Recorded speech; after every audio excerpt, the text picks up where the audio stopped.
Eco friendly manufacturing idea for the future. നിങ്ങൾക്ക് ചുറ്റുമൊന്ന് നോക്കൂ. നിങ്ങളുടെ വീട്ടിലെ മേശപ്പുറത്തെ, കാറിലെ ഓരോ ഉൽപ്പന്നത്തിനും ഒരു മറഞ്ഞിരിക്കുന്ന വിലയുണ്ട്. അത് നമ്മുടെ ഈ ഭൂമി നൽകുന്ന വിലയാണ്. നൂറ്റാണ്ടുകളായി നമ്മുടെ പുരോഗതിയുടെ എല്ലാം എഞ്ചിൻ നിർമ്മാണ മേഖലയായിരുന്നു, മാനുഫാക്ചറിങ് സെക്ടർ. എന്നാൽ ആ എഞ്ചിൻ പലപ്പോഴും പ്രവർത്തിച്ചത് മലിനീകരണത്തിലും മാലിന്യത്തിലുമായിരുന്നു.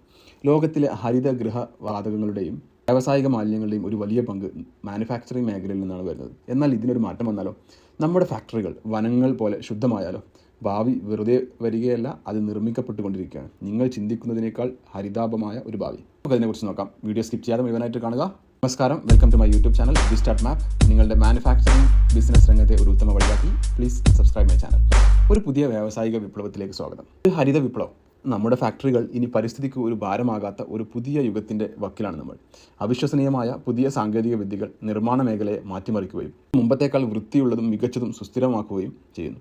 ഈ വീഡിയോയിൽ ഇത് യാഥാർത്ഥ്യമാക്കുന്ന 5 മികച്ച പരിസ്ഥിതി സൗഹൃദ നിർമ്മാണ ആശയങ്ങളെക്കുറിച്ചാണ് നമ്മൾ സംസാരിക്കാൻ പോകുന്നത്. മാലിന്യം ഇല്ലാതാക്കുന്ന ആർട്ടിഫിഷ്യൽ ഇൻ്റലിജൻസ്, സ്വയം നിർമ്മിക്കുന്ന വസ്തുക്കൾ വരെ. നിർമ്മാണത്തിൻ്റെ ഭാവി എങ്ങനെ ഇതിനകം ഇവിടെ എത്തിയെന്ന് കാണാൻ തയ്യാറാകും. AI പവേർഡ് ഗ്രീൻ ഫാക്ടറികൾ എല്ലായ്പ്പോഴും കാര്യക്ഷമത ഇല്ലായ്മയുമായി മല്ലിടുകയായിരുന്നു. അവർ വിൽക്കാത്ത അത്രയും സാധനങ്ങൾ ഉണ്ടാക്കുന്നു. ഉൽപ്പാദനത്തിലെ പിഴവുകൾ കാരണം ടൺ കണക്കിന് സാധനങ്ങൾ ഒഴിവാക്കേണ്ടി വരുന്നു. യന്ത്രങ്ങൾ ധാരാളം ഊർജ്ജം ഉപയോഗിക്കുന്നു. ഈ വ്യാവസായിക മാലിന്യങ്ങളെല്ലാം പരിസ്ഥിതിക്ക് വലിയ ദോഷമാണ് ചെയ്യുന്നത്. ഇവിടെയാണ് ആർട്ടിഫിഷ്യൽ ഇൻ്റലിജൻസിൻ്റെ പ്രാധാന്യം. AI ആധുനിക ഫാക്ടറിയുടെ തലച്ചോറായി മാറിക്കൊണ്ടിരിക്കുകയാണ്. ഉൽപ്പാദനത്തിൻ്റെ ഓരോ ഭാഗവും സുസ്ഥിരമാക്കാൻ ഇത് സഹായിക്കുന്നു. AI സംവിധാനങ്ങൾ തത്സമയം ഡാറ്റ വിശകലനം ചെയ്യുകയും അമിതോൽപാദനം തടയാൻ ഉപഭോക്താക്കൾക്ക് എന്ത് വേണമെന്ന് കൃത്യമായി പ്രവചിക്കുകയും ചെയ്യുന്നു. മെഷീൻ ലേണിംഗ് അൽഗോരിതങ്ങൾ ഉപകരണങ്ങളെ നിരന്തരം നിരീക്ഷിക്കുകയും ഒരു ഭാഗം പരാജയപ്പെടുന്നതിന് മുൻപ് തന്നെ പ്രവചിക്കുകയും ചെയ്യുന്നു. ഇത് ഊർജ്ജവും കാർബൺ ബഹിർഗമനവും കുറയ്ക്കാൻ സഹായിക്കുന്നു.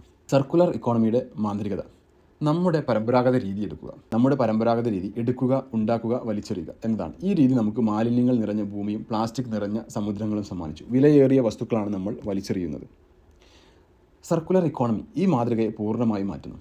മാലിന്യങ്ങൾ വലിച്ചെറിയുന്നതിന് പകരം വസ്തുക്കൾ വീണ്ടും ഉപയോഗിക്കുകയും നന്നാക്കുകയും പുനരുപയോഗം ചെയ്യുകയും ചെയ്യുന്ന ഒരു അടഞ്ഞ വലയം ഇത് സൃഷ്ടിക്കുന്നു. Recycled system. പ്ലാസ്റ്റിക്കുകളുടെ അവയുടെ അടിസ്ഥാന ഘടകങ്ങളായി വിഘടിപ്പിച്ച് പുതിയ വസ്തുക്കളായി മാറ്റാൻ കഴിയുന്ന നൂതനമായ കെമിക്കൽ റീസൈക്ലിംഗ് പോലുള്ള കണ്ടുപിടുത്തങ്ങൾ നമ്മൾ കാണുന്നു. വിപ്ലവകരമായ പുതിയ വസ്തുക്കളുടെ ഉദയം. നമ്മുടെ നിർമ്മാണ രീതി പെട്രോളിയത്തെ അമിതമായി ആശ്രയിച്ചിരുന്നു. ഇത് കാലാവസ്ഥാ വ്യതിയാനത്തിന് കാരണമായെന്ന് മാത്രമല്ല, നൂറ്റാണ്ടുകളോളം നമ്മുടെ പരിസ്ഥിതിയിൽ നിലനിൽക്കുന്ന ടൺ കണക്കിന് മാലിന്യങ്ങൾക്കും കാരണമായി. എന്നാൽ ഭാവി കൃഷി ചെയ്യപ്പെടുകയാണ്, കുഴിച്ചെടുക്കുകയല്ല. ചോളത്തിൽ നിന്നും കരിമ്പിൽ നിന്നും നിർമ്മിക്കുന്ന ബയോ പ്ലാസ്റ്റിക്കുകൾ, കൂണിൻ്റെ വേരുകളിൽ നിന്നും നിർമ്മിക്കുന്ന പാക്കേജിംഗ് വസ്തുക്കൾ എന്നിവയെല്ലാം ഇതിന് ഉദാഹരണങ്ങളാണ്. ഈ വസ്തുക്കൾ നമ്മുടെ ഫോസിൽ ഇന്ധനങ്ങളെ ആശ്രയിക്കുന്നത് കുറയ്ക്കുകയും കാർബൺ കാൽപ്പാടുകൾ കുറയ്ക്കുകയും ചെയ്യുന്നു. മാനുഫാക്ചറിംഗ് മനസ്സാക്ഷിയോടെ നിർമ്മിക്കാം.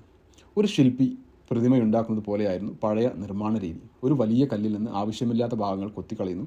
ഇത് വളരെയധികം മാലിന്യങ്ങൾ ഉണ്ടാക്കി. അഡിറ്റീവ് മാനുഫാക്ചറിങ്, അതായത് 3D പ്രിൻറ്റിംഗ്, ഇതിന് വിപരീതമാണ്. ഇത് ആവശ്യമുള്ള മാത്രം മെറ്റീരിയൽ ഉപയോഗിച്ച് പാളികളായി വസ്തുക്കളെ നിർമ്മിക്കുന്നു. ഇത് മെറ്റീരിയൽസ് വേസ്റ്റ് 90% വരെ കുറയ്ക്കാൻ സഹായിക്കുകയും കൂടാതെ ചോളത്തിൽ നിന്ന് നിർമ്മിച്ച ബയോഡീഗ്രേഡബിൾ പ്ലാസ്റ്റിക് പോലെ പരിസ്ഥിതി സൗഹൃദ വസ്തുക്കളാണ് പല 3D പ്രിൻറ്റിങ്ങുകളും ഉപയോഗിക്കുന്നത്. പ്രകൃതിയിൽ നിന്ന് ഫാക്ടറികളിലേക്ക് ഊർജ്ജം. ഫാക്ടറികൾക്ക് പ്രവർത്തിക്കാൻ ധാരാളം ഊർജ്ജം ആവശ്യമാണ്. ഈ ഊർജ്ജം പണ്ട് തൊട്ടേ ഫോസിൽ ഇന്ധനങ്ങളിൽ നിന്നാണ് ലഭിച്ചിരുന്നത്. ഇത് വലിയ തോതിലുള്ള മലിനീകരണത്തിന് കാരണമായി. ഈ അവസ്ഥയ്ക്ക് മാറ്റം വന്നുകൊണ്ടിരിക്കുകയാണ്. നിർമ്മാതാക്കൾ അവരുടെ ഫാക്ടറി കെട്ടിടങ്ങളിൽ സോളാർ പാനലുകളും കാറ്റാടി യന്ത്രങ്ങളും സ്ഥാപിച്ച് സ്വന്തമായി വൈദ്യുതി ഉൽപ്പാദിപ്പിക്കുന്നു. ഇതുവഴി അവർക്ക് ഊർജ്ജ സ്വാതന്ത്ര്യം ലഭിക്കുകയും കാർബൺ ബഹിർഗമനം ഗണ്യമായി കുറയുകയും ചെയ്യുന്നു. ഫാക്ടറികൾ ഊർജ്ജം ഉപയോഗിക്കുന്ന ഭീമന്മാരിൽ നിന്ന് സുസ്ഥിരവും സ്വയം പര്യാപ്തവുമായ ഉൽപ്പാദന കേന്ദ്രമായി മാറുന്നു. AI ഡ്രൈവ്ഡ് ഫാക്ടറികൾ മുതൽ സ്വയം ഊർജ്ജം ഉൽപ്പാദിപ്പിക്കുന്ന സൗകര്യങ്ങൾ വരെ നിർമ്മാണത്തിൻ്റെ ഭാവി ഒരു വിദൂര സ്വപ്നമല്ല, അത് ഇപ്പോൾ നിർമ്മിക്കപ്പെട്ടുകൊണ്ടിരിക്കുകയാണ്. ലോകതയും പരിസ്ഥിതിയും ഒരുമിച്ച് കൊണ്ടുപോകാൻ കഴിയുമെന്ന് ഈ സാങ്കേതിക വിദ്യകൾ നമ്മെ കാണിച്ചു തരുന്നു. ഈ കണ്ടുപിടുത്തങ്ങളിലൂടെ നമുക്ക് ആവശ്യമുള്ള സാധനങ്ങൾ പ്രകൃതിയുമായി ഇണങ്ങി ജീവിക്കുന്ന രീതിയിൽ നിർമ്മിക്കാൻ സാധിക്കും. പുതിയ വ്യാവസായിക വിപ്ലവം ഇവിടെയുണ്ട്. അത് മനോഹരമായി ഹരിതമാണ്. നിങ്ങൾക്ക് എന്താണ് തോന്നുന്നത്? ഈ സാങ്കേതിക വിദ്യകളിൽ ഏതാണ് നിങ്ങളെ ഏറ്റവും കൂടുതൽ ആകർഷിച്ചത്? താഴെ കമൻറ്റുകളിൽ ഞങ്ങളെ അറിയിക്കുക. നാളത്തെ ലോകത്തെക്കുറിച്ചുള്ള ഈ കാഴ്ച നിങ്ങൾക്ക് ഇഷ്ടമായെങ്കിൽ വീഡിയോ ലൈക്ക് ചെയ്യാനും കൂടുതൽ വിവരങ്ങൾക്കായി സബ്സ്ക്രൈബ് ചെയ്യാനും മറക്കരുത്. അതുപോലെ നിങ്ങളുടെ ഫ്രണ്ട്സിനും കുടുംബാംഗങ്ങൾക്കും ഈ വീഡിയോ ഷെയർ ചെയ്യാനും മറക്കരുത്.